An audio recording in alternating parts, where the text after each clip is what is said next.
को नमस्कार। और आज हम डिस्कस करने वाले हैं HDFC Nifty 100 volatility 30 index fund के बारे में, एनएफओ के बारे में। एनएफओ मतलब न्यू फंड ऑफरिंग। जो भी म्यूचुअल फंड की स्कीम पहली बार लॉन्च होती है इन्वेस्टर्स को इन्वेस्ट करने के लिए, उसे हम कहते हैं एनएफओ, न्यू फंड ऑफरिंग। अब मैं ये डिस्कस करने वाला हूँ कि किसके लिए इंपॉर्टेंट है इन्वेस्टमेंट करना, क्या ये इन्वेस्टमेंट करना राइट होगा और क्यों होगा। मैं प्रॉपर डाटा आपको प्रेजेंट करने वाला हूँ, तो आपको एक क्लियर कट अंडरस्टैंडिंग आ जाएगी। आप अभी स्क्रीन पर देखिए, ठीक है। तो ये एम्फी की वेबसाइट है। एम्फी मतलब association of mutual fund India. मैं हमेशा, मेरा ये कहना रहता है कि जो भी आप डाटा ले वो रिलायबल वेबसाइट से होना चाहिए। वहां पर कोई भी बायसनेस होना नहीं चाहिए। एम्फी मतलब गवर्नमेंट की वेबसाइट है। गवर्नमेंट को कुछ ऐसा बायसनेस होता नहीं कि एचडीएफसी है, कोटक है, सभी के लिए सेम रहता है। तो जो डाटा है वो आपको बायसनेस से नहीं देखना, क्योंकि एज ए इन्वेस्टर आपका वहां पर पैसा लगने वाला है। तो एक ध्यान से देखना। और ये एम्फी की वेबसाइट है, आप ये वेबसाइट नोट कर सकते हो, सेव कर सकते हो आपके फर्दर इंफॉर्मेशन के लिए, क्योंकि मैं सभी जो डाटा है वो रिलायबल सोर्सेज से ही यूज करता हूँ। तो स्कीम का नाम है एचडीएफसी निफ्टी 100 लो वॉलेटिलिटी 30 इंडेक्स फंड। अब ये स्कीम के नाम के बारे में बता देता हूँ कि ये स्कीम पहले तो इन्वेस्टमेंट कहाँ पर करती है। आपको मालूम होगा कि निफ्टी 50 यानी इंडिया के सबसे टॉप 50 कंपनीज, ठीक है। निफ्टी 50 के बाद आता है निफ्टी नेक्स्ट 50। तो Nifty 100, Nifty plus Nifty next 50 यानी दोनों मिलाकर होते हैं निफ्टी 100। फिर से बता दो, निफ्टी 50 यानी टॉप कंपनीज, और उसके बाद जो आते हैं निफ्टी नेक्स्ट 50 जो कि बाद की 50 कंपनीज। तो निफ्टी 50 प्लस निफ्टी नेक्स्ट 50 दोनों मिलाकर होते हैं निफ्टी 100। तो निफ्टी 100 में से जो सबसे टॉप 30 कंपनीज है, उसमें ये जो फंड है वो इन्वेस्टमेंट करने वाला है। तो वहां पर उन्होंने मेंशन किया है कि निफ्टी जो 100 है, उसमें से सबसे जो 30 अच्छे स्टॉक्स होंगे, 30 लो वॉलेटाइल जो स्टॉक्स होंगे, वहां पर ये इन्वेस्टमेंट करने वाले, ये स्कीम आपका पैसा इन्वेस्टमेंट करेगी।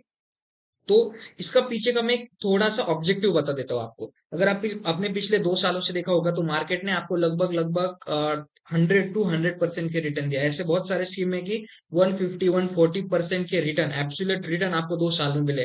तो मार्केट अगर एक टाइम में रैली दिया है तो कहीं ना कहीं मार्केट पॉज लेगा।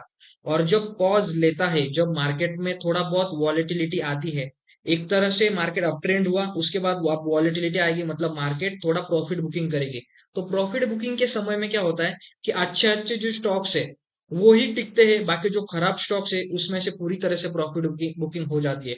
जो स्टॉक सच में फंडामेंटली अच्छे है, एकदम कैश काउज है, कैश काउज मतलब अच्छा कैश जनरेट करने वाले जो स्टॉक्स है, वही इस मार्केट में टिकेंगे अभी। तो यहाँ पर आपका पैसा लेस वॉलेटाइल स्टॉक में लगना, जो कि उसमें वॉलेटिलिटी कम है, वहां पर लगना सबसे इंपॉर्टेंट चीज है। ये हमेशा ध्यान में रखना।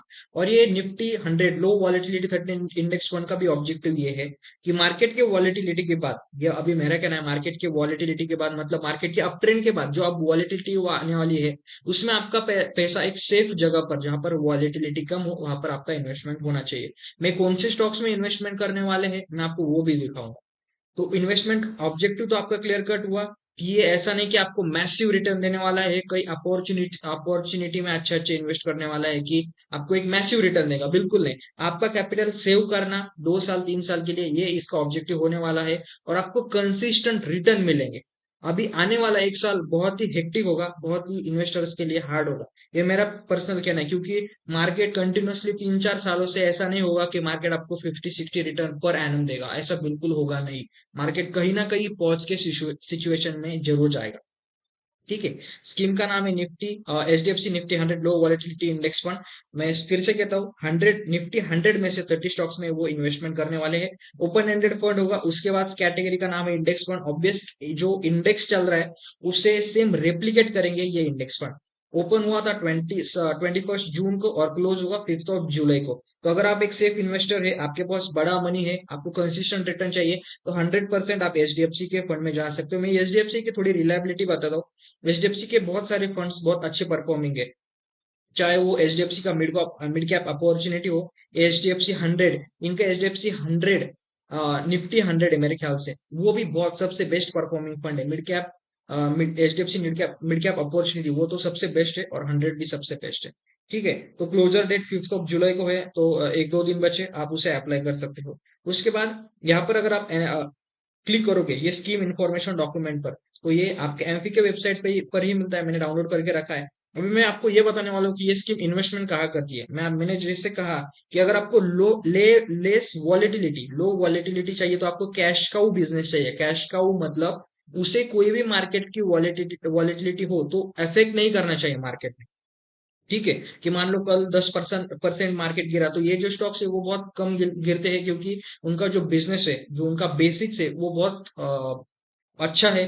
उनको कोई वॉलेटिलिटी ज्यादा इफेक्ट नहीं करता। तो पहला स्टॉक ये, अगर आप इंडेक्स गवर्नेंस देखोगे तो ये निफ्टी के H D F C Nifty volatility यहाँ पर कहीं तो लिखा है। एनएससी का सोर्स है जो सबसे 30 स्टॉक्स है, क्योंकि ये इंडेक्स है। इंडेक्स को रेप्लिकेट करना मतलब जो फंड मैनेजर है उनको खुद का दिमाग चलाना अलाउड नहीं होता। जैसा इंडेक्स है, मान लो निफ्टी है, निफ्टी का इंडेक्स फंड अगर है तो जहां पर निफ्टी के स्टॉक्स इन्वेस्टेड है जिस प्रोपोर्शन में, उसी सेम प्रोपोर्शन में फंड मैनेजर को इन्वेस्टमेंट करना होता है। कुछ भी फ्लेक्सिबिलिटी अलाउड होती नहीं है।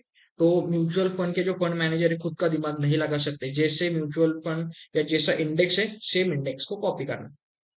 तो थोड़ा फंडामेंटल देख लेते हैं, क्योंकि जब आप इन्वेस्टमेंट करते हो तो थोड़ा बहुत आपका एनालिटिक्स होना चाहिए कि मेरा पैसा कहाँ पर जा रहा है, सच में लो वॉलेटिलिटी है या नहीं है। तो हिंदुस्तान यूनिलीवर एफएमसीजी कंपनी है, ICICI bank top notch company है, या फिर आप कह सकते हो टॉप लीडिंग बैंक है ब्रिटानिया, फिर से एफएमसीजी। मैं अगर आपको कहूँ तो ये जो सेक्टर है लो वॉलेटिलिटी मतलब इसमें एफएमसीजी के स्टॉक्स आते हैं, एफएमसीजी का इंडेक्स आता है। एक मिनट, अब ये क्यों आता है? आप निगेटिव बीटा होता है। निगेटिव बीटा मतलब एफएमसीजी सेक्टर ऐसा है। अभी मैं थोड़ा आपको डीप थोड़ा एक्स्ट्रा नॉलेज देता हूँ। बीटा मतलब क्या है? एफएमसीजी सेक्टर एक निगेटिव बीटा सेक्टर है। मतलब क्या होता है कि जब मार्केट नीचे गिरता है, जब टोटल मार्केट नीचे गिरता है, तो एफएमसीजी सेक्टर यानी जो फास्ट मूविंग कंज्यूमर गुड्स है, समझो खाने के गुड्स है, हिंदुस्तान यूनिलीवर है, ब्रिटानिया है, यहाँ पर आईटीसी है, आप मारिको देख रहे हो। तो ये जो स्टॉक्स होते हैं जो एफएमसीजी के हैं वो आपको रिटर्न ज्यादा देते हैं, या फिर जब मार्केट नीचे गिरता है तो एफएमसीजी का इंडेक्स ऊपर बढ़ता है। तो निगेटिव बीटा रहता है, ये ध्यान में रखना। तो पहला स्टॉक्स अगर आपने देखा तो Hindustan Unilever, ICICI bank, Britannia, Asian paints, ITC, फिर से एफएमसीजी, अल्ट्राटेक सीमेंट ये भी बहुत अच्छी है, मारिको, फिर से एफएमसीजी, एचडीएफसी। बहुत लोग एचडीएफसी को गाली देते थे कि एचडीएफसी रिटर्न नहीं देता। अगर आपने देखा होगा तो एचडीएफसी एक दिन में 10% ऊपर भागा। जो सच में अच्छे बिजनेसेस है, कल ना आज, आज ना कल उसे प्राइस मिलता ही मिलता है, ये ध्यान में रखना। फार्मास्यूटिकल, सन फार्मा है। सन फार्मा मतलब जब भी कोई भी पैंडेमिक आता है, कोई भी चीज होती है, हॉस्पिटलिटी सेक्टर को ज्यादा इफेक्ट होता नहीं है। रिलायंस इंडस्ट्रीज मोनोपोली बिजनेस है। कोटक महिंद्रा, टाइटन, टाइटन है मोनोपोली बिजनेस है, लगभग मोनोपोली बिजनेस है और लीडिंग बिजनेस है। नेस्ले फिर से FMCG, Larsen and turbo, turbo फिर से monopoly, Tata consultancy consultancy services ये भी अच्छा है। Torrent pharma, doctor Reddy, एनटीसीपी। आपको यहाँ पर एक भी बिजनेस ऐसा नहीं लगेगा कि ये बिजनेसेस में फंड मैनेजर बेट ले सकते हैं कि ये बिजनेस अच्छा करेगा। ऐसा होता नहीं है। ये बिजनेसेस एक्चुअली अच्छा कर रहे हैं जहां पर आपका पैसा इन्वेस्टमेंट होना चाहिए। तो ये ध्यान में रखना। अगर आपको चाहिए मैं फिर से ओपन कर देता हूँ, आप इसका स्क्रीनशॉट निकाल सकते हो और इंडिविजुअली एनालाइज भी कर सकते हो। करने की जरूरत नहीं है, क्योंकि actually mutual funds are manage by professional people, तो आपको ज्यादा दिमाग लगाने की जरूरत भी होती नहीं है। ठीक है, ये आपका रिमेनिंग 8 to 30 स्टॉक्स था। आप लास्ट का भी स्टॉक अगर देखोगे तो बर्जर पेंट है, one of the best performing stock. HCL technology फिलहाल उसका न्यूज आया था, मतलब बहुत पॉजिटिव न्यूज था। विप्रो है, सिप्ला है, कोलगेट, पैल्मो Palmolive India, Colgate company, Hero motor cup corp, Pidilite industries, SBI life insurance, Bajaj auto, Bosch, power grid corporation, NTPC. सबसे बेस्ट मतलब आपको कोई भी ऐसा रैंडम स्टॉक नहीं मिलेगा कि उसका कैश फ्लो अच्छा नहीं है, बैलेंस शीट अच्छा नहीं है, बेस्ट स्टॉक में इन्वेस्टमेंट करते हैं, इसीलिए तो वो लेस वोलेटाइल कहते हैं। तो फाइनल डिसीजन लेना है या नहीं लेना। अगर आप इसमें से एक मैसिव रिटर्न चाहते हो, कोई मुझे 30 40 60% के रिटर्न चाहिए, बिल्कुल आप हाथ भी मत लगाना, ये आपको फंड कभी दे ही नहीं सकता।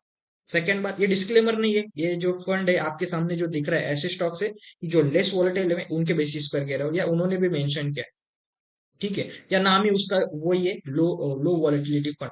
उसके बाद आता है, अगर आपको कंसिस्टेंट रिटर्न चाहिए, मार्केट की वॉलेटिलिटी को आपको सिस्टमेटिकली बीट करना है, 15% 16 17% के रिटर्न चाहिए, ये फंड आपको आराम से दे सकता है, ये ध्यान में रखना। और आप इन्वेस्टमेंट कर सकते हो, लास्ट डे है 1 2 दिन में। थैंक यू वेरी मच, आप इन्वेस्टमेंट स्टार्ट कर सकते हो। कोई भी आपका जो पोर्टल होगा एनएफओ का, या फिर मेरे ख्याल से ब्रोकर का पोर्टल होता है, उसमें आप अप्लाई कर सकते हो एनएफओ के लिए। Thank you very much. यहाँ पर अगर आपने वीडियो देखा होगा तो लाइक करना, सब्सक्राइब करना और शेयर करना। Thank you very much. Have a great day. Thank you very much.